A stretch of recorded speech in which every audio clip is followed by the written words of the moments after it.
குரு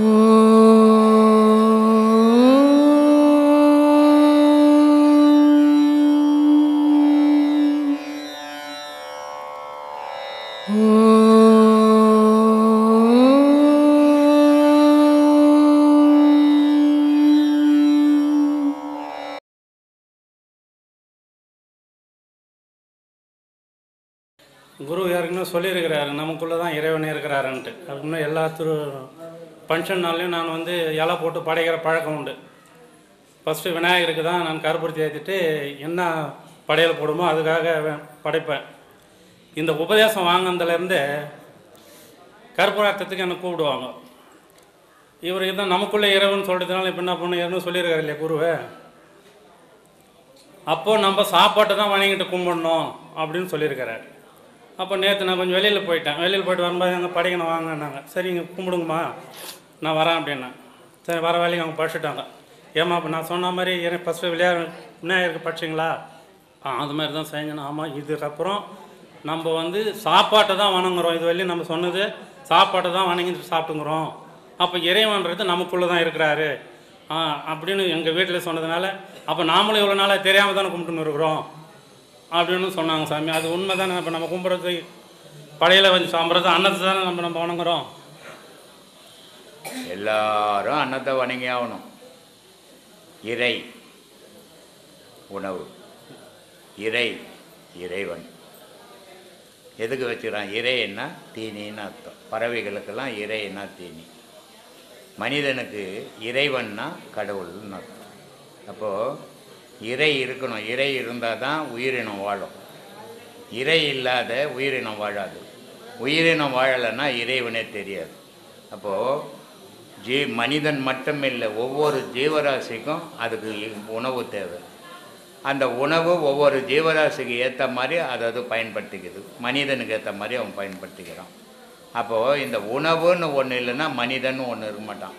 உலகத்தில் மனிதனுக்கு பசின்னு ஒன்று இல்லைன்னா உலகம்னே ஒன்று இருக்காது. பசின்னு ஒன்று இல்லைன்னா உலக உற்பத்தியே இருக்காது.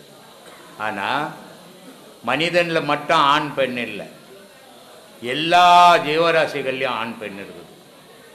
இரு பொருள் சேரலைன்னா இன்னொரு பொருள் உருவாகாது. இறைவனே அதனால்தான் சொன்னான் ஏகன். இறைவன் ஏகனாக தனித்து இருக்கிற வரைக்கும் உலக ஏக்கம் இல்லாது இருந்தது. இறைவன் என்ன பண்ணான்? தன்னோட சக்தியை சேர்த்தான். இரு பொருள் சேர்ந்ததால் உலக ஏக்கம் வந்தது.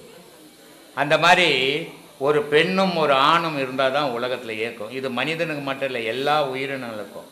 ஆனால் அத்தனை உயிரினங்களும் வாழணும்னா இறை வேணும், தீனி வேணும் அதுங்களுக்கு. அது ஒவ்வொரு மிருகத்துக்கு ஏற்ற மாதிரி, ஒவ்வொரு பறவைக்கு ஏற்ற மாதிரி அதனுடைய தீனியை உபயோகப்படுத்திக்குது. ஆனால் மனிதனுக்கு ஏற்ற மாதிரி பலவிதமான தானியங்களை படைச்சிருக்குது.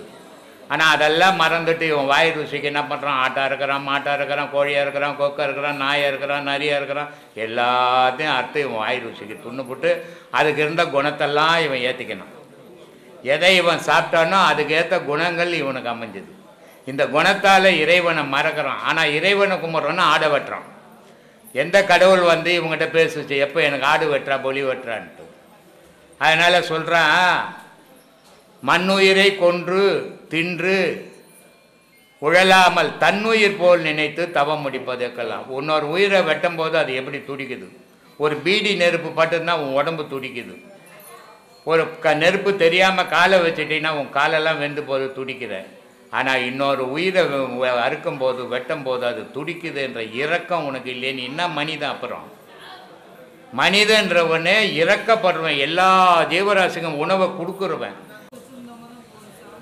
அதனால் ராஜசம், தாமசம், சாத்வீகம் அப்படின்றது மனிதனுக்கு முக்குணங்களாக இருக்குது. ராஜசம்னா என்ன அப்படின்னா, நான் தான், என்னால் தான் முடியும், நான் தான் எல்லாரை விட பெரிய ஆள் அப்படின்னு அகங்காரத்தோடு சுற்றுறது ராஜசம். தாமசம் அப்படின்னா என்ன அப்படின்னா, துன்றது, எந்த வேலை வெட்டியும் செய்யறது, தூங்கிறது, சோம்பேறித்தனத்தை வளர்க்குறது தாமசம். சாத்வீகம், எல்லா உயிரும் என்ன மாதிரி உயிர் தான், என்னால் முடிஞ்சதை 4 உயிருக்கு கொடுக்குறேன். இல்லை 4 உயிருக்கு கொடுக்க முடியலனாலும் நான் யாருக்கிட்டும் வாங்கி சாப்பிட மாட்டேன், என்னோட நான் சாப்பிட்டு நான் இறைவனை தேடுறது சாத்வீகம். இந்த முக்குணங்களோடு இருக்கிற மனிதனுக்கு இந்த முக்குணங்கள் எதுலேருந்து உருவாகுதுன்னா இவன் உணவு பழக்கத்துலேருந்தே உருவாகுது. அந்த உணவு பழக்கத்தை கொஞ்சம் கட்டுப்பாடாக வச்சுக்கணுன்னா மனம் கட்டுப்படும். மனம் கட்டுப்பட்டான்னா தெய்வ வழிபாட்டுக்கு நல்லா போக முடியும். இப்போ ஒரு கோவிலுக்கு போனோம், நீ நல்லா கறி மீனை சாப்பிட்டுட்டு போவியா, உன் மனசே உனக்கு இடம் கொடுக்காது, அருவெறுப்பாக இருக்கும். என்னடா நம்ம கவிச்சு சாப்பிட்டோம், கோயிலுக்கு எப்படா போகிறதுன்ட்டு. அப்போது யாருமே சொல்லாதே தனக்குள்ளே ஒரு அருவெறுப்பை உண்டாக்கிக்கிற உணவை நம்ம சாப்பிடலாமா? அதனால் அந்த சாத்வீக உணவை சாப்பிடுங்க.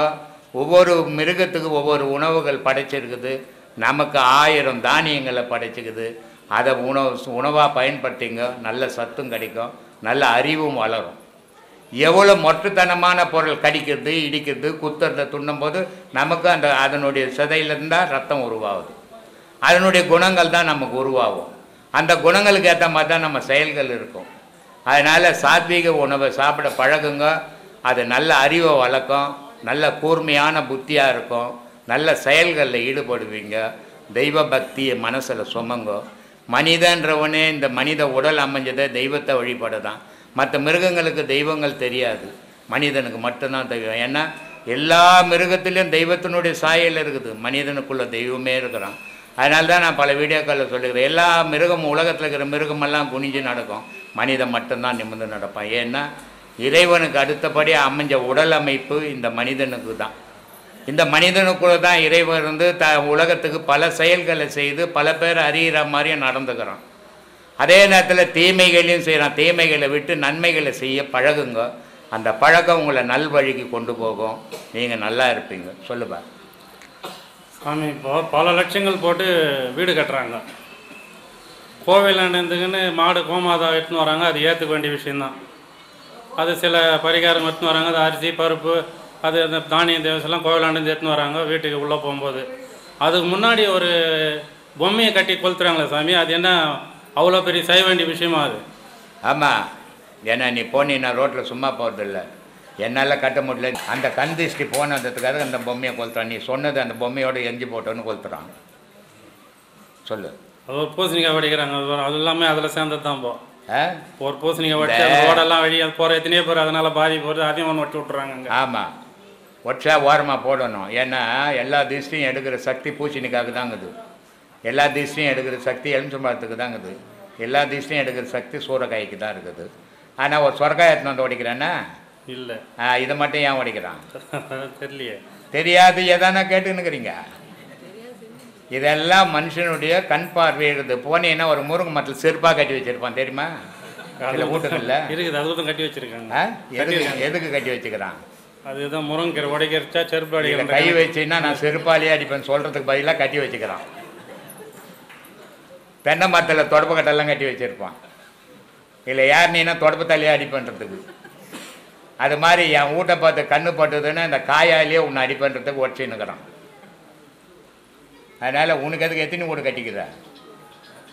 நான் எங்கள் வீடு கட்டிக்கிற இடத்துல கட்டால கட்டின ஒன்று பார்த்து ஓமல் பட்டுனுக்குற. அப்போ எவ்வளோ திருஷ்டி வைப்ப பாரு. நீ சாதாரண ஆளே கிடையாது. ஊரில் இருக்கிற வீட்டுக்கெல்லாம் கண்ணு வைக்கிறது உனக்கு தான், நீ தான் பொழுது. அப்போ உனக்காக தான் உன் பொம்மை கொளுத்தின்னுக்கிறான் பொழுது ஓயாமல். சொல்லு. சரி சாமி, இந்த நீ கட்டுறத பாருப்பா. ஊரில் 5 அடி கட்டுறான், 10 அடி கட்டுறான், எத்தனை கட்டி போகிறான். நீ எப்போ நான் பாரு பல வீடியோவில் சொல்கிறேன், பக்கத்து வீட்டுக்காரன் 10 அடிக்கு பில்டிங் கட்டி வச்சிருப்பான். இவன் ஓலை கொட்டா போட்டுன்னு மழை பெஞ்சா ஒழுவுவான். இவன் கொட்டாவை சரியாக கட்ட முடியாது. பக்கத்து வீட்டுக்காரனை பற்றியே சொல்லியிருப்பான். வரோம், அவர் என் சொந்தக்காரத்தாங்க, அவர் 3 கப்பல் இருக்குதுங்க, 4 ஏரோப்ளைன் இருக்குதுங்கன்னுவான். ஆனால் இவனை யோசிக்க மாட்டான். உன்னை யோசிக்க கற்றுக்குங்கப்பா, அதை தானே சொல்லிங்கிறேன். ஊரை பார்க்காதீங்க, உங்களை யோசிங்க, உங்கள் வாழ்க்கை நல்லா இருக்கும். ஊரை பார்த்தீங்களா நீங்கள் அழிஞ்சு பிடிக்குங்கன்ட்டு கேட்கவே மாட்டேன்றீங்களே. எவ்வளோ சொன்னால் திருப்பி திருப்பி ஊர் கதையை தானே எடுத்துன்னு வரீங்க. எங்கேயாவது யாராவது கடவுள் கதையை பற்றி பேசுனீங்களா? கடவுளை எப்படி அடையிருந்தீங்களா? ஒருத்தரும் பேசலை. எல்லாம் அவங்கவுங்க ராமாயணம் தான். நான் சினிமா கதை தான் எழுத போகிறேன் இனிமேல். இந்த ஆசிரமத்தை விட்டுட்டு ஸ்டுடியோ வாய்க்கலான்னுக்கிறேன். சொல்லுங்கள். இந்த அரச மரம் வேப்ப மரம் இருக்குது சாமி, ரெண்டு. அந்த அரச மரம் வேப்ப மரத்துல நீ உன் பொண்டாட்டியும் சேர்ந்து நிற்கிற மாதிரி அது. அதான் அதில் வந்து அந்த 2 மரத்தை வச்சு அந்த மாங்கல்யம் பூஜைன்னு ஒன்று பண்ணுறாங்க. அது 2 மறைஞ்ச ஒரு குறிப்பிட்ட நீ உன் பொண்டாட்டியும் சேர்ந்துக்கிற மாதிரி அரச மரமும் வேப்ப மரமும் சேர்ந்து இருக்குது. அதை சுத்தனா பொண்டாட்டி செத்து போனவனுக்கெல்லாம் திருப்பி கல்யாணம் நடக்கும். அதை சுத்தனா புருஷன் செத்து போனவனுக்கு திருப்பி புருஷன் கடிப்பான்ட்டு சுற்றின்னுக்குறாங்க. அதில் ஊஞ்சல் கட்டுறாங்க, அந்த தொட்டில் கட்டுறாங்க. ஆமாம், புருஷன் பொண்டாட்டி சேர்ந்தா ஒரு குழந்தை பிறக்கும் இல்லையா, அதனால் அங்கே ரெண்டும் சேர்ந்துக்குதா, அதில் கட்டி வச்சா 2 குழந்தை பிறக்கும்ன்ட்டு கோசம் கட்டுறான். அட பாருங்க. அதெல்லாம் வந்து ஏற்றுக்க வேண்டியது இல்லை. இப்போ அது வந்து மூட நம்பிக்கை தான். உன் நம்பிக்கை எதுவோ அதை செய். நீ இன்னொருத்த நம்பிக்கையை நீ தடுக்காத. அவன் நம்பிக்கைக்கு ஏற்ற மாதிரி அவன் நடந்துக்கிறான். உன் நம்பிக்கை எதுவோ அதை செய்துட்டு போ. இன்னொருத்த நம்பிக்கை நீ ஏன் போகிற? ஊர் விஷயத்துக்கு நீ போகாத, உன் விஷயத்த பாரு. நீ நல்லா இருக்கணும்னா சரி சாமி. நம்ம ஊர் விஷயத்துக்கு போனால் நீ அஞ்சு போடுவ, ஊரை யோசித்து. இப்போ நம்ம விவசாய நிலத்துக்கு போகிறோம் சாமி, அங்கே சில உயிரினங்கள்லாம் போகுது கொள்ளு. அதுக்கு முன்னே நம்ம போகும்போது இந்த பாதத்துக்கு வராத முன்னே நம்ம அதை அடிக்கக்கூடிய குணம் அந்த இது ஓட்டி அடிச்சிருந்தோம். இப்போ போகும்போது நம்ம அடிக்கக்கூடிய வரல, நம்ம ஓட்டி விட்டாலும் போல, தண்ணி கூட மேலே துடைக்கிறோம் போகல, அப்படியே நிற்கிது. சரி, அது நமக்குள்ளே என்ன பண்ண, இதுக்கப்புறம் அடிக்கக்கூடிய பாதையில் நான் இல்லை, கொஞ்சம் போனால் நான் தான் ஒதுங்கி போகிறோம், அது போக மாட்டேங்குது. சரி, அது நம்ம என்ன ஏற்கனவே அடிச்சதுன்ற ஒரு இதனால் பண்ணிக்கிற தப்பு இல்லை. அது குணம் அப்படி, உன் குணம் இப்படி. அதுக்கு தான் ஒரு கதை இருக்குது தெரியுமா? ஒரு சாமியார் போய் ஆற்றுல குளிக்க போனார், 10 சீடனுங்களை இட்டுக்கணும். சாமியார் ஆற்றுல இறங்கிட்டார், சீடனுங்க மேலே நிற்கிறானுங்க. அந்த ஆற்று தண்ணியில் ஒரு தேல் ஒன்று அடிச்சின்னு வருது. சரி, சாமியார் குளிக்கிறதுக்கு முன்னே அந்த தேலை காப்பாற்றிட்டு குளிக்கலான்னுட்டு அந்த தேலை அல்றாரு. அல்னா அந்த தேலை அவர் கொட்டுது. கொட்டின உடனே அவர் திருப்பி தண்ணியில் போட்டுறாரு. திருப்பி அல்றாரு, திருப்பி கொட்டுது, திருப்பி போட்டுறாரு. மேலே இருக்கிற சீடங்கன்னா முட்டாளுக்கு உருவாக்குறான் இவன். அதுதான் தேல் கொட்டுது. அச்சும் போகும்போது இதை ஏன் தூக்கி விட்டுக்கின்னு இருந்தாலும் கொட்டு வாங்கின்னுக்கிறான் அப்படின்ட்டு. அப்புறமா அதை எப்படியோ காப்பாற்றி மேலே கரையில் விட்டுறாரு. விட்டுட்டு கரையிற சீடர்னு கேட்குறாங்க, ஏன் குருவே இவ்வளோ முட்டாளாக இருக்கிற நீ? அது தேல், அதனுடைய குணத்தை அது காட்டுது, நீ ஏன் அதை போய் தூக்கினுக்கிற? அது அச்சும் போட்டுமன்னாரு. அது குரு சொல்கிறாரு, அதனுடைய குணத்தை அது காட்டுது, நான் குருன்ற குணத்தை நான் காட்டினேன்டான்றாரு. அது மாதிரி நீ ஒரு ஆன்மீகவாதின்னு நீ அதை விட்டுட்டு போய்கினாரு. அதாவது போக மாட்டேங்குது, தண்ணி தொளிச்சு மேலே தண்ணி கூட வர. அப்புறமா போயிட்டு நீ போன போயிட்டுருக்கோம். நீ வரும்போது பார்த்தா உன்னை பொலி போடலான்னு பார்த்துருக்கோம். நீ அதை விட்டுட்டு போயிட்ட உடனே அது போயிட்டுருக்கோம். கொடுக்குற தெய்வம் கூரையை பிச்சின்னு கூட்டன்றது, இது மாதிரி தெய்வங்கள் கொடுக்கறதுல தான் அவ்வளோ பெரிய பில்டிங் உருவாகினுக்குது. தெய்வம் வந்து கள்ள நோட்டு அடிக்கல கூரையை பிச்சுட்டு கொட்டுறதுக்கு. பழமொழிக்கு ஒன்றா நல்லா இருக்கும், வாழ்க்கைக்கு உதவாது இல்லையா? இப்போ அந்த பொண்ணு வந்தது உமா, எவ்வளோ பெரிய உதவி. இந்த மாதிரி தெய்வங்கள் வரனால தான் சொல்கிற மனிதனுக்குள்ளவே தெய்வம் இருக்கிறான் அப்படின்ட்டு. இந்த மாதிரி தெய்வங்கள் செய்கிறதால தான் இவ்வளோ பெரிய ஸ்தாபனமாக மாறி இருக்குது. இவ்வளோ பெரிய இந்த தெய்வங்கள் கொடுக்கறதால தான் 2 நாளைக்கு 3 நாளைக்கு 2 லட்சம் ரூபாய் செலவு பண்ணி சாப்பாடு போட முடியுது. கடவுளே சோறு இல்லாத நீ கற்பம் கொத்தினாதான், நீ நெய்வேத்தியம் பண்ணாதான் கடவுளுக்கு சோறு. அப்புறம் எங்கள் கடவுள் எனக்கும் உனக்கும் கொடுக்குறது. மனிதன் நம்பா தெய்வம். நான் துன்பப்படுறேன்னா என்னை கடவுள் வந்து தூக்க மாட்டான்பா, மனுஷன் நம்ப ஓடி அந்த தூக்கணும். நான் சோறு இல்லாத தவிக்கிறேன்னா கடவுள்கிட்ட போய் கையாந்தனா சோறு போட மாட்டான்பா, ஒரு ஊட்டாண்ட போய் கையாந்தனா கடவுள் சோறு போடுவான்பா. மனிதன் தான் தெய்வம். மனிதனை விட ஒரு தெய்வம் உலகத்தில் எதுவும் கிடையாது. உயர்ந்தவன் மனிதன். ஆனால் இவனுடைய செயல் இவனுக்கு தெரியாமல் வாழ்ந்துன்னுக்கிறான். உன்னுடைய செயலுக்கு ஏற்ற மாதிரி உன்னுடைய தரம் உயருது. ஒரு நாள் ஒரு மனுஷன் 2 பேர் இருக்கிறான். ஒருத்தனை நல்லவன் சொல்கிறோம், ஒருத்தனை கெட்டவன் சொல்கிறோம். 2 பேரும் மனுஷன் தான். ஏன் இவனை நல்லவன் சொல்கிறோம், அவனை கெட்டவன் சொல்கிறோம்? இவன் செய்கிற செயலுக்காக இவனை உயர்த்தி பேசுகிறோம், நல்லவன் சொல்கிறோம். அவன் செய்கிற செயலுக்காக அவனை தாழ்த்தி இவன் கெட்டவன் சொல்கிறோம். அப்போ ஒரு மனுஷனை நல்லவன் ஆக்கிறதும் கெட்டவன் ஆக்கிறதும் அவனுடைய செயல் தான் அடிப்படை பேஸ். அப்போ நல்ல செயல்களை செய்யும்போது எல்லாரும் நல்லவனாகவே வாழலாம். நல்ல செயல்களை செய்யுங்க, அதான் முக்கியம். நீங்கள் செய்கிற செயல் உங்கள் குடும்பத்துக்கு மட்டும் இல்லை, உலகத்துக்கும் இருக்கணும். உங்கள் குடும்பத்தையும் தாண்டி செய்கிற செயலுக்குதே அது வீணவே ஆகவே ஆகாது. இப்போ கூட அந்த பொண்ணுக்கிட்ட நான் என்ன சொன்னேன், இவ்வளோ பெரிய உதவி செய்துங்க, இறைவனுடைய கண் உங்கள் மேலே படும், கண்டிப்பாக படும் அப்படின்னு. ஏன்னா இந்த உதவி செய்தவங்களுடைய இது வந்து ஒரு தனி மனிதனுக்கு உரிமையானது இல்லை. இது எனக்கு ஒன்றும் உரிமை கிடையாது, என் பிள்ளைங்களுக்கு ஒன்றும் உரிமை கிடையாது, என் பொண்டாட்டிக்கு ஒன்றும் உரிமை கிடையாது. இல்லை பணம் கொடுத்தாங்களே அவங்களுக்கும் அது உரிமை கிடையாது, உலக மக்களுக்கு உரிமையானது. அப்போ இந்த மாதிரி எந்த ஒரு சுயநலமும் இல்லாத ஒரு செயலை செய்யும்போது அதுக்கு இறைவனே சாட்சியாக மாறிடுவான்.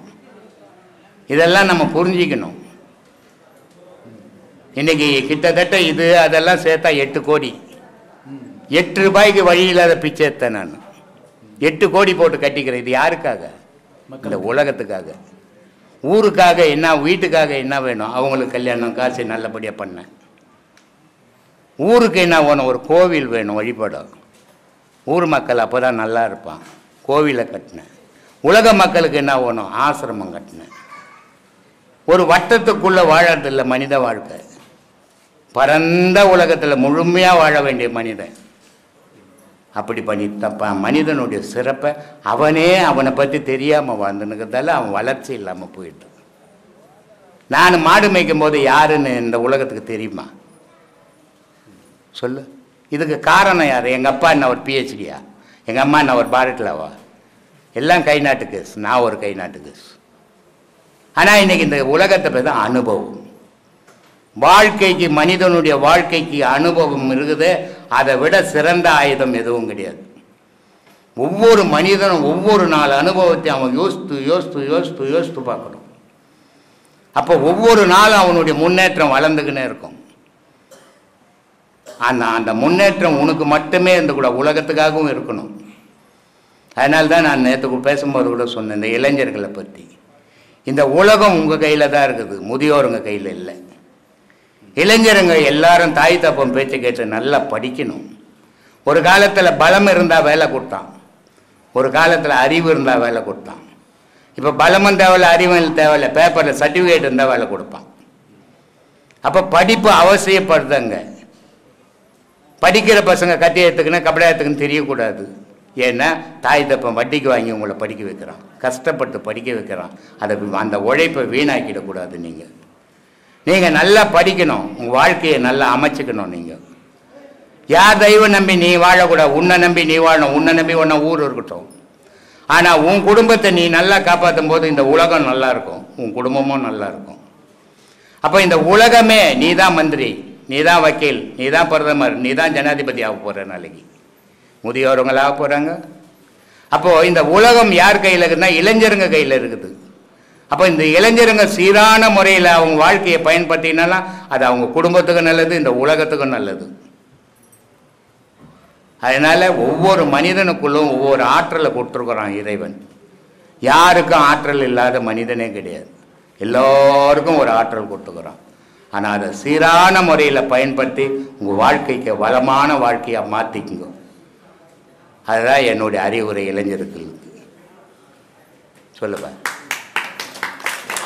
ஆனால் நம்ம மனசு இங்கே வந்ததால் இதாகிடுச்சு, அங்கே போனதால் இதாகிடுச்சுன்ற நம்பிக்கை தான் நம்மளுக்கு எடுக்கும்.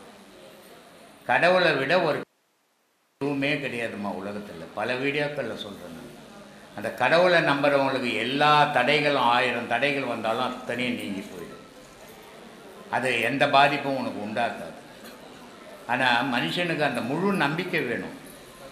கடவுள் நம்மளை கைவிட மாட்டான் அப்படின்ற நம்பிக்கையோடு இருந்தீங்கன்னா அதனால் எந்த குறை வந்தாலும் நீங்கிடும். இதெல்லாம் வீடு வாசல் எல்லாம் 1000 பேர் 1000 சொல்லுவோம். அதனால தான் சொல்கிறது, அடுத்தவன் பேச்சை கேட்டுக்கின்னு வாழாத, உன் முடிவு எடு. இந்த வீட்டில் இருக்கலான்னா இரு, இது வேணான்னா போயிடு. இன்னொருத்தர் சொன்னாங்கன்னு போவாது. அப்புறம் அந்த வீட்டில் போய் சொல்லுவாங்க, இந்த வீட்டுக்கு வந்து தாங்க நீங்கள் கெட்டு போட்டீங்க அப்படின்னா இன்னொரு வீடு தேடணும். இப்படியே தேடிக்கின்னு ஊரெல்லாம் தேடிக்கின்னு தான் தெரியும். வீடு என்னம்மா பண்ணுச்சு மனுஷனை?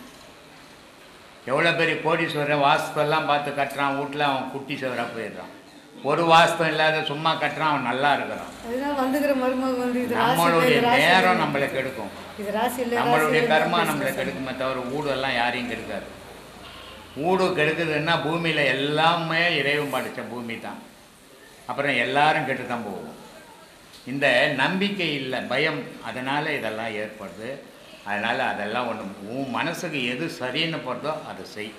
அப்போ தான். இல்லைன்னா நீ இன்னொருத்தர் சொன்னதை கேட்டுன்னு ஒரு வீட்டுக்கு போனீங்கன்னா நாளைக்கு நான் அங்கேயே இருந்திருந்தாலும் நல்லா இருந்திருப்பேன், இங்கே வந்து கெட்டு போயிட்டேன், அவங்க சொன்னாங்க அப்படின்னு. யாருடைய பேச்சையும் எடுக்காதீங்க. உன்னுடைய முடிவு எது, இது சரியாக இருக்கலாம் அப்படின்னா இரு, இல்லை இங்கே வேணாம் நம்ம மாறிக்கலான்னா மாறிக்க. ஏன்னா உன் மனசு தான் உன்னை வாழ வைக்கும், உன் மனசு தான் உன்னை கெடுக்கும்.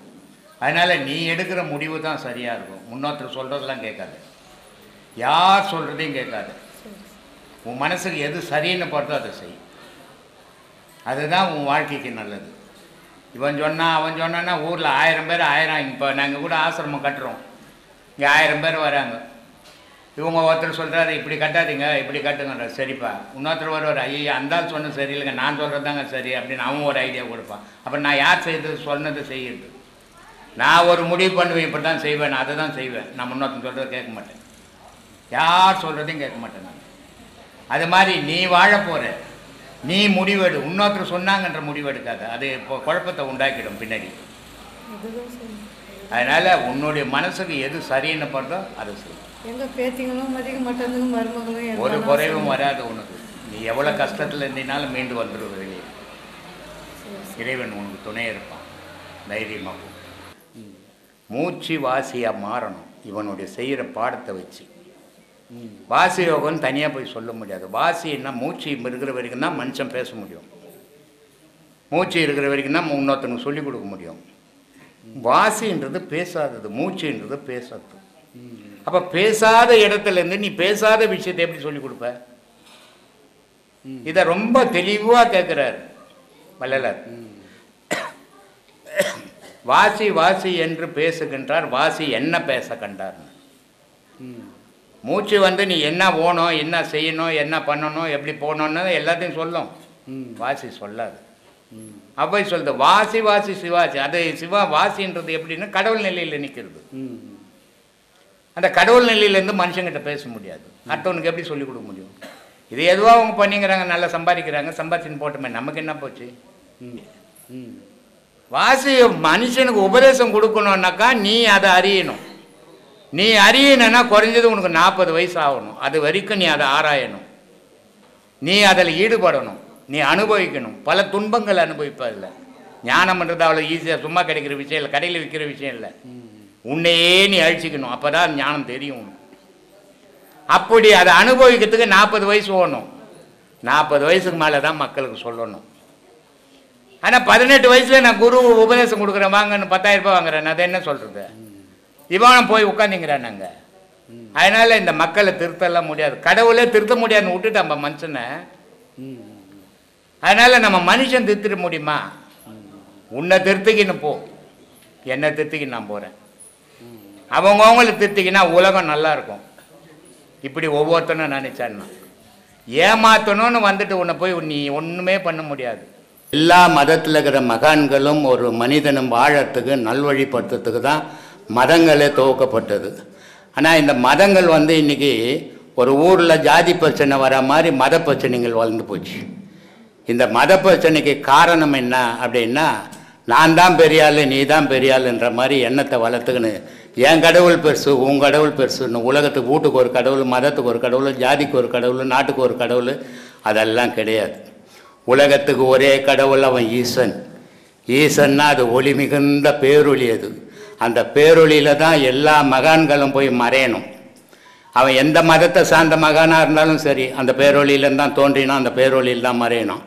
இந்த மகான்கள் கடவுளாகவே முடியாது. எப்பவுமே மகான்களாக இருக்கலாம், மனுஷனுக்கு பல அறிவுரைகளை சொல்லலாம், பல நல்வழிகள் படுத்துறதுக்கு தான் மகான்களை இறைவன் தோன்ற வைக்கிறான் ஒவ்வொரு நாட்டிலையும் ஒவ்வொரு மதத்திலையும். ஆனால் அந்த மதங்கள் நல்வழிக்கு பயன்படணுமே தவிர, அன்புக்கு பயன்படணுமே தவிர, ஆரவாரத்துக்கோ அகங்காரத்துக்கோ அமக்களத்துக்கோ பயன்படக்கூடாது. இது இன்றைக்கி நிறைய நடந்துக்கின்னு இருக்குது. அது மாதிரி கடவுள் வழிபாட்டில் ஏமாத்தல்ன்றது முதல்ல இருக்கக்கூடாது. கடவுள் வழிபாட்டில் பிழப்புக்குன்னு இருக்கக்கூடாது. அப்போது பிழப்புக்குன்னு இருந்ததுன்னா அங்கே தூய்மையான பக்தி இருக்காது. அந்த கடவுள் வழிபாடு புனிதமானது. புனிதமான பொருளை போய் சேரும்போது நீ புனிதமானவனாக இருந்தீங்கன்னா தான் புனிதமாக சேருவேன். எல்லா மனிதர்களையும் ஜாதி மதம் இனம் கடந்து மனிதன்ற நோக்கத்தோடு பாருங்கள், அன்பு பெருகும். அப்படி அன்பு வளரும் போது தான் தெய்வ வழிபாடு புனிதமாக இருக்கும். மத வழிபாடோ ஜாதி வழிபாடோ இருந்ததுன்னா அங்கே அன்பு இருக்காது, அகங்காரம் தான் இருக்கும், தெய்வ வழிபாடு இருக்காது. அதனால் ஏமாற்றம் தான் மிஞ்சும். அதனால் எல்லா மதமும் இன்றைக்கி உலகத்தில் மனிதனுக்காக படைக்கப்பட்டது, மனிதன் நல்வழிப்படணுன்றதுக்காக படைக்கப்பட்டது. அந்த மதங்கள் மனிதனை அடக்கி வைக்கக்கூடாது, அன்போடு வச்சுன்னு இருக்கணும். அப்படி அடக்கி வச்சு ஏமாத்துந்து இங்கே போகக்கூடாது, இங்கேருந்து இங்கே வரக்கூடாதுன்னா அது ஒரு ஜெயில் மாதிரி ஆகிடும். அது மத வழிபாடு மாதிரியே இருக்காது, கடவுள் வழிபாடு மாதிரியே இருக்காது. அதனால் இதையெல்லாம் மறந்து மனுஷனை பாருங்க, ஜாதியை மறங்க, மதத்தை மறங்க, மனிதனை பாருங்க. மனிதன் நல்லா இருந்தால் தான் தெய்வ வழிபாடு. அதனால தான் நான் நாடை பற்றி பேசுறதில்ல, மொழியை பற்றி பேசுறதில்ல, ஜாதியை பற்றி பேசுறதில்ல. மதத்தை பற்றி பேசுறதில்லை, மனிதர்களேன்னு பேசுகிறீங்க. உலகத்தில் உள்ள அத்தனை மனிதர்களும் நல்லா வாழணும்னு தான் வந்தோம் இந்த உலகத்துக்கு. ஆனால் ஒவ்வொரு மனிதனும் ஒவ்வொரு விதத்தில் சிக்கலை உண்டாக்கிக்கின்னு அவன் சிக்கிக்கின்னு வெளியே வர முடியாத தவிச்சின்னு இருக்கிறான். இதில் கடவுளை பற்றியே நம்ம முன்னோர்கள் பேசிட்டாங்க. அந்த கடவுளை பற்றி பேசுறதால மனிதனுக்கு அது புரியாமையே போயிடுச்சு. அதனால் எது கடவுள் எது உண்மை எது பொய்ன்னு அவங்களால தேர்ந்தெடுக்க முடியாத நிலைக்கு போயிட்டதுனால தடுமாற்றமாகி போச்சு. எது கடவுள்? இன்றைக்கி கிறிஸ்துவ மதம் இருக்குது, முஸ்லீம் மதம் இருக்குது, புத்த மதம் இருக்குது, ஜெயின மதம் இருக்குது, இந்து மதம் இருக்குது. இதில் இத்தனை கடவுள்களை யார் கும்பிட்றது தான் கடவுள்? இந்து மதத்தில் பலவிதமான கடவுள் வழிபாடு. எது தான் கடவுள்? காரணம்னா மனுஷனை போட்டு குழப்பி விட்டுட்டாங்க மதவாதிங்க. மனிதன் தான் கடவுள், மனிதன் இல்லைன்னா கடவுள் என்ன ஒருத்தர் இல்லை. அந்த அம்மாவுக்கு அப்புறம் சொன்னேன், ஏம்மா நீ கல்யாணம் பண்ணிக்கின, நீ இந்த கல்யாணம் பண்ணுற வயசு வர்றதுக்குள்ளே ஆணாக இருந்தாலும் பெண்ணாக இருந்தாலும் பல துன்பங்கள் அனுபவிக்கிறோம். ஒரு பையன் கல்யாணம் பண்ணிக்கிறதுக்குள்ளே அவன் படிக்கணும், அவன் வேலை தேடணும், அவன் குடும்ப நற்ற ஆற்றல் வரணும். இவ்வளோ பிரச்சனைகளும் சந்தித்து வந்து தான் அதுக்குள்ளே அவன் எவ்வளோ துன்பங்கள் படணும். பட்டு ஒரு கல்யாணம் பண்ணான். அப்போ நமக்கு இவ்வளோ கஷ்டப்பட்டு இருக்கிறோம். இந்த உலக வாழ்க்கையில் நம்ம வாழணுன்னா ரொம்ப சிரமப்பட்டுருக்குறோம். இந்த சிரமம் நமக்கு பிள்ளைங்களுக்கு வரக்கூடாது அப்படின்னு நம்ம குழந்தை குட்டி பெற்றுக்காமல் இருக்கிறோமா? இல்லையே. நம்ம குழந்தை குட்டி பிறகுனால டாக்டர்கிட்ட 10 லட்சம் கொடுத்தாவது ஆராய்ச்சி பண்ணின்னுக்கிறோம். அதை அப்போது நம்ம இவ்வளோ துன்பங்களை பட்டு நம்ம அதை மறந்துட்டு நமக்கு ஒரு குழந்தை குட்டி ஓணும், அவனும் அந்த துன்பத்தை படணும் தானே விட்டுருக்குறோம். இதுக்கு என்ன காரணம் அப்படின்னா, 1000 துன்பங்களை பட்டாலும் நாளைக்கு என் பேர் சொல்ல ஒரு புள்ள ஓணும், என்னுடைய வம்சம் வளர்கிறதுக்கு ஒரு வாரிசு ஓணும் அப்படின்ட்டு தான் இன்றைக்கி இந்த உலகத்தில் எத்தனை துன்பங்கள் பட்டாலும் அவன் கல்யாணம் பண்ணால் அவன் 4 குழந்தை குட்டி பெற்றுக்கிறான். சாதாரண இன்றைக்கி பிறந்த நாளைக்கு சாக போகிற மனிதனுக்கே இவ்வளோ அறிவுக்குது. உலகத்தையே படைச்சிட்டு வேடிக்கை பார்த்துன்னு இருக்கிறாங்க. இறைவனுக்கு எவ்வளோ அறிவு இருக்கும்? அப்போ இறைவன் என்ன பண்ணுறான்? ஆன்மாவை படைக்கிறான். ஆன்மாவை படைக்கும்போது சுத்த பொருளாக படைக்கிறான் ஆன்மாவை. ஆனால் நம்ம என்ன பண்ணிட்டோம்? இந்த ஆன்மாவிலேருந்து பிரிஞ்ச மனம் வந்தது. மனம் வந்ததால் உலக செயல் வந்தது.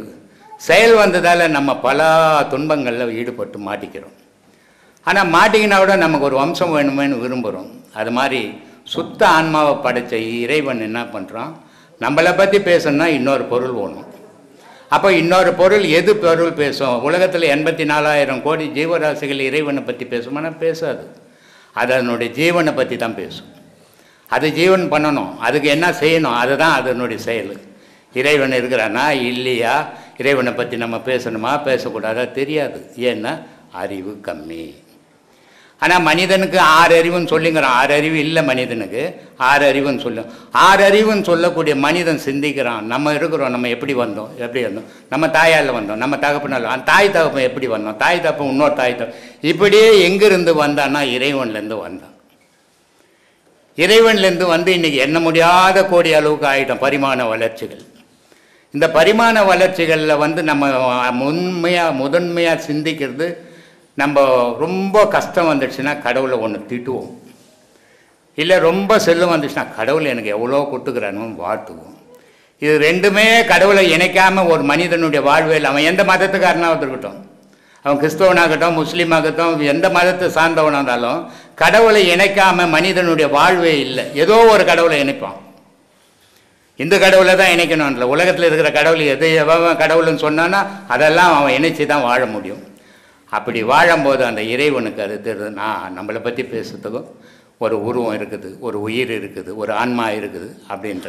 அப்போ இறைவனை வளர்ச்சி அடையணுன்னா மனிதனை படைக்கணும். அதுக்காக ஆன்மாவை படைத்தான் இறைவன் அப்படின்னு சொன்னேன். இல்லை சாமி இது எனக்கு தெரியாமல் போச்சு, நல்ல அறிவுரை சொன்னீங்க, நான் சொல்கிறேன் அந்த பொண்ணுக்கு. ஏன் சொல்கிறேன்னா, ஒவ்வொரு மனிதனுக்குள்ளே ஒரு தெய்வ சக்தி இருக்குது. அந்த தெய்வ சக்தியை நம்ம உணராமல் தான் நம்ம வாழ்க்கையை வீணாக்கிக்கினுக்கிறோம். நல்லா உழைக்கணும், நல்லா சாப்பிடணும், நல்லா பொண்டாட்டி பிள்ளைக்குட்டியை காப்பாற்றணும், தாய் தகப்பனை காப்பாற்றணும். ஆனால் தெய்வத்தை விட்டுடக்கூடாது. எந்த நிலையிலையும் தெய்வத்தை விட்டுவிடாது. நான் போனேங்க கடவுளை கும்பிட்டேங்க கோயிலில். எப்போ கும்பிட்ட? நீ சிலையை தானே கும்பிட்ட, கடவுளை கும்பிட தெரியலையே உனக்கு. கடவுளை கும்பிடுங்கன்னு சொல்லி கொடுக்குறது தான் பிரம்மசூத்திர குழு. இவ்வளோ காலம் இவ்வளோ வயசு வரைக்கும் நீங்கள் சிலைகளை வழிபட்டு வந்தீங்க. இப்போ நமக்குள்ளே ஒரு உயிர் இருக்குது, அந்த உயிரை நம்மளால் அறிய முடியல. அறிய முடியாதால நமக்கு உயிர் இல்லைன்னு சொல்ல முடியுமா? உயிர் இல்லைன்னு சொன்னோம்னா நம்ம இருக்க மாட்டோம். அது மாதிரி அறிய முடியாத கடவுளை நமக்கு அறியிற சக்தி இல்லை. அதனால் கடவுள் இல்லைன்னு சொல்ல முடியுமா? அறியிற சக்தி நமக்கு இல்லை. ஆனால் மகான்கள் அறிஞ்சிருக்கிறான். அதே மாதிரி மனிதனும் தன்னுயிரை அறிஞ்சவனும் உண்டு. தன்னுயிரை அறியறதுக்காக தான் சொல்லி கொடுக்குறோம். எந்த மதமாக இருந்தாலும், எந்த ஜாதியாக இருந்தாலும், எந்த வேதமாக இருந்தாலும் எல்லாரும் தன்னை உணராத ஒரு தெய்வ வழிபாடு எதுவுமே கிடையாது. வேம்பண்ணா அழகாக சொல்லுவார், தன்னை தான் உணராமல் தாரகம் வெளியாகுமோன்னு. புக்குங்களை வச்சுக்கின்னு படித்து எதை சொன்னாலும் அது அந்த வேத நூலை கொளுத்தி சாம்பலாக்கி தண்ணியில் கரைடா, தெய்வம் மனிதனுக்குள்ளே இருக்கிறான், தேடி எடுடான்னு. அப்படிப்பட்ட வேத நூலில் கடவுளை பற்றிக்கிறத தவிர எந்த வேத நூலை படித்தும் ஞானி ஆகவே முடியாது.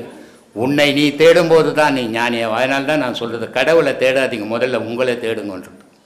நீங்கள் யாருன்னு தெரிஞ்சால் கடவுள் யாருன்னு தெரியும். உங்களை யாருன்னு தெரியாத வரைக்கும் கடவுளை, அது எந்த மதத்து மனுஷனாக இருந்தாலும் சரி, அதுதான் முடிவு. அப்படிப்பட்ட முடிவான நிலையே கொஞ்ச நாள் பக்தி தேவை, சர்ச்சு போகணும், மசூதி போகணும், இந்து கோயில்கள் போகணும், எல்லாம் தேவை. அது வளர்ச்சி, மனசில் ஒரு நம்மளை விட உயர்ந்த பொருள் இருக்குதுன்னு உணர்றதுக்கு தேவைப்படுது. ஆனால் அதுவே முடிவு வேறு இருக்கக்கூடாது. இதெல்லாம் உணர்த்துகிற கடவுள் யார்? அதை நான் அறியவனவா, நான் மனிதனாச்சே, 6 அறிவு மனிதனாச்சே, நான் தெரிஞ்சுக்கணும் அப்படின்னு தனக்குள்ளவே தேடி தன்னை பார்க்கறது தான் மோட்சம், முக்தி. அப்படி தன்னை பார்க்குற நிலையை தான் ஒவ்வொரு மனிதனும் உருவாக்கிக்கும் போது அவனுக்கு தன்னென்ற ஒரு தைரியம் வருது. யாரும் தேவல்றா, கடவுளுக்குறான் என்னை காப்பாற்றணும். எந்த மாதிரியான தள்ளாட்டத்தில், எந்த மாதிரியான குழப்பத்துங்களுக்கும் அவன் ஈடுபட மாட்டான். பாடங்களை நல்லா பண்ணிங்கன்னா அதனுடைய நிச்சய பலன்கள் உண்டு. பாடம் பண்ணாத உபதேசம் வாங்கிறதால ஒரு பலனும் கிடையாது. எல்லாருக்குமே சொல்கிறேன், உபதேசம் வாங்கிறது பெரிய விஷயம் இல்லை. எல்லாரும் நல்லா பாடம் பண்ணுங்க, அதனுடைய பலனை அனுபவிங்க. சரி, ஏற்கனவே 3 உபதேசம் வாங்கிட்டு போயிட்டு வர முடியல. என்னால் சரி, இது 4வது உபதேசம் இப்போ தான் வந்தேன். இடையில அப்பா அக்கா ஒரு காலம் ஆகிட்டால. உபதேசம் வாங்கிறது ஒரு பெரிய சாதனையே கிடையாதுப்பா. கேட்குற எல்லாருமே உபதேசம் வாங்குறாங்க, வாங்கி இருக்கிறாங்க, லட்சக்கணக்கில் உபதேசம் வாங்கிக்கிறாங்க. ஆனால் யாரும் சீராக பாடம் பண்ண மாட்டாங்க. உபதேசம் வாங்கி 1 மாதம் பாடம் பண்ணுறாங்க, அப்புறம் அவங்க பழைய நிலைக்கே போய்ட்றாங்க. இப்படிப்பட்ட ஆளுங்க வர்றதை விட வராமல் இருக்கிறது நல்லது. துட்டு செலவு இல்லாமல் இருக்கும், இங்கே கஷ்டமும் இல்லாத இருக்கும். ஏன்னா இதில் வந்த உடனே மனசு மாறுது, செயல் மாறுது, குணம் மாறுது. மாறின உடனே இவனுக்கு பயமும் கூட வந்துடுது. பொண்டாட்டியை விட்டுவிடுமா, புள்ளியை விட்டுவிடுமா, சொத்தை விட்டுவிடுமான்றது. இது ஆணுக்கும் இருக்குது, பெண்ணுக்கும் இருக்குது. அதனால் அதுக்கப்புறமா செய்ய மாட்டுறாங்க. இப்படிப்பட்ட ஆளுங்க கோயில் கோலம் சுற்றினுக்கிறது நல்லது. இங்கே வர்றதை விட வராமல் இருக்கிறது நல்லது. வந்தால் இதை அடையணுன்ற மட்டம் வந்தால் போதும். 1000 பேர் வந்து பயனே கிடையாது. 5 பேர் ஆண்டவன் அடையணும்னு நினைப்பு இருக்கிறவங்க மட்டும் வந்தாவே போதும். இது ஒன்றும் அரசியல் கிடையாது, கூட்டம் சேர்த்து ஓட்டு போடுறதுக்கு பேசுகிற விஷயம் கிடையாது, தெய்வீக விஷயம். இந்த தெய்வீக விஷயத்தை அடைய முடிஞ்சவங்க வரைக்கும் வந்தால் போதும். அடைய முடியாதவங்க தயவு செய்து வராமல் இருக்கிறது நல்லது. இது ஒன்றும் தொழில் கிடையாது, இது ஒரு தொண்டு. அந்த தொண்டை பயன்படுத்திக்க தெரியாதவங்க தயவு செய்து வராதிங்க. உபதேசம் வாங்கிறதால ஒரு பயனும் கிடையாது. ஆனால் அதை செய்தீங்கன்னா அதனுடைய பலனை அனுபவிப்பீங்க. யாராக இருந்தாலும் எல்லாருக்குமே சொல்கிறேன், அந்த அளவுக்கு தீவிரமாக பயிற்சி பண்ணி அவ்வளோ அனுபவங்களை சொல்லும்போது சந்தோஷமாக இருக்குது. அப்போ நம்ம கலை வீணாகலைன்னு. இங்கே நாங்கள் கஷ்டப்பட்டு கத்தி உபதேசம் கொடுத்து அதை செய்ய முடியாத போகிறவங்க எதுக்காக வந்து உபதேசம் வாங்கணும்? அதை விட வாங்காமல் வீட்லேயே இருக்கலாம். நல்லா கறிமீன், இந்த பஸ்ஸுக்கு துட்டு செலவு பண்ணுற கறிமீன் வாங்கி துண்டு நல்லா பொண்டாட்டி கொடுத்து ஜாலியாக அந்த தூங்கலாம். எவ்வளோ வருத்தமாக இருக்குது தெரியுமா? இங்கே நினைக்கும் போது ரொம்ப வருத்தமாக இருக்குது. இவ்வளோ பெரிய கலையை கொடுத்தா அதனுடைய அருமை தரம் தெரியாமல் இருக்கிறான். சொல்லு. தொடர்ந்து 3 மாதமாக பௌர்ணமி உபதேசம் வாங்கினேன். அடுத்து என்னால் வர முடியல. குடும்ப சூழ்நிலை, அப்பா உடம்பு முடியாமல் ஹாஸ்பிட்டலு அப்படின்னு சொல்லிட்டு அடுத்தடுத்து எனக்கு கொஞ்சம் கஷ்டம். இதே மாதிரி இங்கே சீடர்கள் எல்லாம் தொடர்ச்சியாக 18 உபதேசம் 1 மாதம் கூட தவறாமல் வாங்கியிருக்காங்களா? அது கேள்வி. ஏதோ ஒரு 18 மாதம் 18 தீசியம் உங்ககிட்ட உபதேசம். வியாபாரம் பண்ண போறியா? இல்லை சாமி, எனக்கு எவ்வளோ 18 வருஷம் வரணும். ஏன்னா ஒரு உபதேசம் 1 வருஷம் ஆகணும். அதை தான் சொல்லினுக்கிறேன். இனிமேல் இவ்வளோ உபதேசம் இந்த மனுஷனால் செய்ய முடியல, 3 உபதேசத்தோடு நிறுத்திடுங்க ஆசிரமத்தில். வேறு யாருக்கும் அதுக்கு மேலே உபதேசம் கொடுக்காதீங்கன்னு சொல்லின்னுக்கிறேன். ஏன்னா அவனால் செய்ய முடியல. 3 மணி நேரம் 4 மணி நேரம் உட்காந்துருக்க முடியல அவனால். ரோட்டில் போய் நான் 3 மணி நேரம் 8 மணி நேரம் கூட பேசி நிற்க முடியுது. அதனால் எதுக்கு இவ்வளோ உபதேசம் கொடுத்துட்டு வீணாக்கணும் அத்தை? அதனால் 3 உபதேசம் வந்தால் 3 உபதேசம் கொடுங்க. அதுக்கப்புறம் உபதேசம் கொடுக்குவானா, நிறுத்திடுங்க. யாருக்கும் கொடுக்குவானா. யார் நல்லா பாடம் பண்ணி தேறி இருக்கிறானோ அவனுக்கு மட்டும் அடுத்த உபதேசம் கொடுக்கலாம். மற்றவங்களுக்கெல்லாம் 3 உபதேசம் நிறுத்திடுங்கன்னு சொல்லிட்டுக்கிறேன். ஏன்னா முடியாதவங்ககிட்ட போய் அதை கொடுத்து பிரயோஜனம் இல்லை. ஏன்னா காரணம் சொல்கிறவன் இந்த பாடம் பண்ண மாட்டான். பொண்டாட்டி செத்து போயிருந்தால் உட்காந்து பாடம் பண்ணணும். அவன் தான் ஆன்மீகவாதி. அப்பா செத்து போட்டாரு, அம்மா செத்து போட்டாரு, ஆயா செத்து போட்டாரு, நான் என்னால் பண்ண முடியல. என் குடும்ப சூழ்நிலை எப்பவுமே சாவர வரையும் குடும்ப சூழ்நிலை இருந்துக்கு தான் இருக்கும். அப்புறம் நீ எப்பவுமே பாடம் பண்ண முடியாது தான் போவோம். உனக்கு எதுக்கு இந்த பாடம்லாம்? அதனால் தயவு செய்து பாடம் உபதேசம் வாங்காதீங்க. இதுக்கு மேலே இதோட பண்ணுங்க போதும். இது கேள்வி எதுக்கு கேட்டேன்னு கேட்டீங்கன்னா, சித்தரை வந்து ஜீவ சமாதி அடைகிறாங்க. இயற்கை மரணத்தை விட்டு செயற்கை மரணம் அவங்களே வந்து ஜீவ சமாதி அடைஞ்சு சித்தியாடுறாங்க. சரி, இந்த 18 உபதேசம் நம்ம பெற்றால் அந்த இது நமக்கு எனக்கு வருமா? அவங்க பிறந்த உடனே அதில் ஆன்மீகத்தில் போயிட்டாங்க. சரி, அதையே நாடி வாழ்ந்தாங்க. நீ எல்லாத்தையும் ஆண்டி அனுபவிச்சுட்டு இங்கே ஒரு சட்டியத்துன்னு வந்து நிற்கிற. சரி, நீ ஜீவ சமாதிலாம் உங்களுக்கு கிடைக்காது, மரணம் தான் கிடைக்கும். மரணம் தான். அதனால சித்தரையும் உன்னையும் ஒன்றாக்காது. அவன் வீடு வாசலை விட்டுட்டு ஊரை வாழ்ந்துக்கின்னு இருந்தான். நீ எங்கள் அப்பா செத்து போட்டா நான் பாடமே பண்ணலன்ட்டு உனக்கு எப்படி ஜீவ சமாதி கிடைக்கும்? இதெல்லாம் நம்ம யோசிக்கணும். அவனாலேயும் நம்மளையும் ஒன்றாக்கக்கூடாது. நம்ம தகுதி வேறு, அவன் தகுதி வேறு. அவன் எந்த தகுதி? அவன் கடவுளோடு உருவாடின்னு இருந்தோம், நம்ம கூட்டத்தோடு உருவாடின்னு இருக்கிறோம். அதனால் நமக்கு எதை செய்தோமோ அதான் நமக்கு கிடைக்கும். அவன் எதை செய்தானோ அது கிடைச்சிது. அதனால் ஞானிகளையும் சித்தர்களையும் நம்ம கூட சேர்க்க முடியாது. நமக்கு அந்த தகுதியும் கிடையாது. நம்ம பொண்டாட்டி இல்லாத பிள்ளை இல்லாத வாழவே முடியாது. அவன் அதெல்லாம் விட்டுட்டு தூரம் போய் வாழ்ந்தான். அம்மா செத்து போய் அம்மா ரமணர் உட்காந்துங்கிறார். அம்மா வந்து அழுவது, நீ ஒரு பிராமண பையன்டா, எல்லாத்தையும் அறுத்து போட்டு கோமணம் கட்டின்னு உட்காந்துங்கிற, நீ எங்கள் பேச்சு கேட்க வேணா, நீ சொல்கிறதெல்லாம் நாங்கள் கேட்குறோம், வீட்டுக்கு வாடான்ட்டு அவர் எழுதி கொடுக்குறாரு. நீ வந்த வழியை பார்த்து நீ போ, நான் வந்த நீ சொல்லுவே உங்கள் அப்பா செத்து போட்டாருன்னு பாடமே பண்ணலன்றிய. அப்புறம் உனக்கு ஜீவ சமாதியை பற்றி என்னத்துக்கு? உங்களுக்கு ஜீவ சமாதின்னா நான் விளையாட்டு நினச்சிங்களா? பல பிறவிகள் தேவை அதுக்கு. ஒரு பிறவியில் அவங்க ஜீவ சமாதி அடையலை. மக்கள் கூட உறவாடாமல் வாழ்ந்தான் அவன். கடவுள் கூட உறவாடி வச்சுனான். நமக்கு ஜனம் இல்லைன்னா அந்த வீட்டில் ஒரு 5 லட்சம் 10 லட்சம் 50 லட்சம் போட்டு வீட்டை கட்டுறான். தனியாக படுறான், நான் படுக்க மாட்டேன்றான். ஒரு நாயான கூட வச்சுக்கணும். அப்புறம் அவ்வளோ பயந்துட்டு வாழ்கிறான் இவன். அவன் காட்டில் மிருகத்தோடு வாழ்ந்தான் அவன். அவனையும் நம்மளையும் ஒன்றாக்காதீங்க. தரம் தெரியணும். முதல்ல பணக்காரனையும் பிச்சைக்காரனையும் ஒன்றாக்கிடக்கூடாது. அது மாதிரி அவன் பணக்காரன் கோடி கோடியாக வச்சுங்கிறவன் சித்தனுங்க ஞானிகள். நம்ம பிச்சைக்காரன் மாதிரி நம்ம எதுக்கும் உதவ மாட்டோம். ஆசை, பாசம், காமம், இந்த 3க்கு தான் நம்ம உதவுவோம். வேறு எதுக்கும் வருமா? ஆண்டவனை வழிபாட்டால் நமக்கு தெரியாது. நம்மளால் அது முடியாது. அதை வழியை நம்ம விரும்புறதும் இல்லை, பயம் வருது. அதனால் உங்களால் எது முடியுமோ அதை செய்யுங்க. நம்ம சும்மா உபதேசம்லாம் வாங்காதீங்க, வேஸ்ட்டாக. உபதேசம் வாங்கி நம்ம அதால் பயன் பெறதுக்கு முடியாதுப்பா, முடியாது. காரணம் சொல்லவே கூடாது இந்த விஷயத்தில். காரணம் சிறு தொண்ட நயனார் சிவபெருமானம் வந்து மார்வேஷத்தில் சாமியார் உட்காந்துங்கிறாரு. கேட்குறாரு, புள்ளக்கறி சமைச்சு போட்டால் நான் வந்து சாப்பிட்றேன்றாரு. நீ அறுப்பிய உன் புள்ளைய? அவரால் முடியும். புள்ளைய பொண்டாட்டி பிடிச்சி தலையா அப்பா அம்மா கழுத்தை வெட்டி கறி ஆக்கி வச்சுட்டாரு. அப்படி இருந்தாங்க மகான்கள். இந்த மனுஷனுக்கு ஒன்றே ஒன்று, இந்த ஆசை பாச காமம், இந்த 3ல் வாழறவங்க கடவுளோட வாழ விரும்புறதே இல்லை.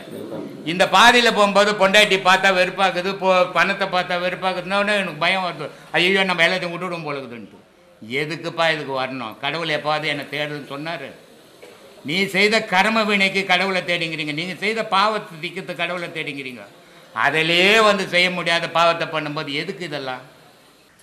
யாரை பழி தீக்கணும்னு எதை செய்தானோ இவன் வாழ்க்கை அதிலேயே முடியும். அதுக்கு தான் சொன்னான், கத்தி அத்தவன் கத்திலேயே மரணம் பண்ணான். இப்போ எதிர் வீட்டுக்காரன் எனக்கு ஒரு தீமையை செய்யிட்டான். சரி, எனக்கு அந்த தீமைக்கு பதில் சொல்லணும். அப்போ அவனை போய் சண்டை வலிக்கணும். ஏதோ வாய் வார்த்தையோடு திட்டிட்டியா வந்துட்டியா, சரி போச்சு, அதோட போயிடணும். ஆனால் என்னுடைய மனம் என்ன நினைக்குது, என்னை திட்டானே, அவன் எப்படி திட்டலாம், நான் எவ்வளோ பெரிய ஆள் அப்படின்னு கத்தி எடுத்து போய் அவனை வெட்டினேன். அவன் செத்துட்டான். இப்போ செத்த உடனே உனக்கு என்ன கவர்மெண்ட்டில் கூப்பிட்டு கிரீட்டமாக சாட்ட போகிறாங்க. அவன் குடும்பம் அழிஞ்சு போச்சு. அவன் செத்து அழிச்சிட்டான். நீ இருந்து அழிக்க போறிய ஜெயிலில் போய். அப்போ உன் குடும்பம் தானே அழியுது. இதை ஏன் யோசிக்க மாட்டேன்றான். இதை யோசித்தானே இந்த பிரச்சனைக்கே இடம் கிடையாது. சரி, அந்த புத்தி இல்லாத நாய் அதை பஞ்சு, நம்ம புத்திசாலித்தன்மை அவங்ககிட்ட ஒதுங்கி போகலாம் அப்படின்னு போகணும். பிராமணனுக்கும் நமக்கும் ஒரு வேறுபாடு உண்டு. ஒரு பிராமணன் இந்த ரோட்டில் போட்டோம், அவனை கூப்பிட்டு 4 அரை கொடு, ஏன்டா அந்த ரோட்டில் போனேன்ட்டு. அவன் உங்கள்கிட்ட என்ன பேசுகிறேன்னு பாரு, ஒன்றுமே பேச மாட்டான். போவான், ஒரு பேனா எடுப்பான், பேப்பர் எடுப்பான், இது மாதிரி சிவகுமாருங்க என்னை கூப்பிட்டு 4 அரை அறிஞ்சாருன்னு எங்கே சொல்லணுமோ அங்கே போய் சொல்லிட்டு வருவான். நம்மால் போனான்னா 4 அரை கொடு, போய் 400 பேர் இட்டுன்னு வந்து சிவகுமாரே இல்லாதாக்கிடுவாங்க. காரணம் என்னென்னா இவனுடைய எண்ணங்கள் எது பழிக்கு பழி, அடுத்தவனை விட நான் பெரிய ஆளுன்னு நினைக்கிறதில்ல. அவன் என்ன நினைக்கிறான், இவன் முண்டம், இவங்ககிட்ட நம்ம பேசக்கூடாது, படித்தவங்ககிட்ட போய் பேசலாம், பேப்பரில் தேடிடுறான். இது இருக்கக்கூடாதுப்பா. இந்த பழிக்கு பழி நீ பிறக்கும் போதே உன் தாயே பல துன்பத்தை கொடுத்துட்டா உனக்கு. நீ பிறக்கும் போதே உன் தாய்க்கு பல துன்பங்களை கொடுத்து தான் இந்த பூமிக்கே வந்த நீ. அப்போ பழிக்கு பழி பிறந்த உடனே உங்கள் கயத்தை தான் பிடிக்கணும் முதல்ல உங்கள் அம்மா. இவ்வளோ தொல்லை கொடுத்து இந்த பூமியில் வந்துக்கிறடா, நான் 10 மாதமாக வேதனையை அனுபவித்தேன். பழிக்கு பழி தானே ஆமாம் செய்வாளா தாயே. அதனால்தான் உலகத்திலேயே உயர்ந்தது தாய்மை, பெண்கள் அப்படின்னு சொல்கிறேன்.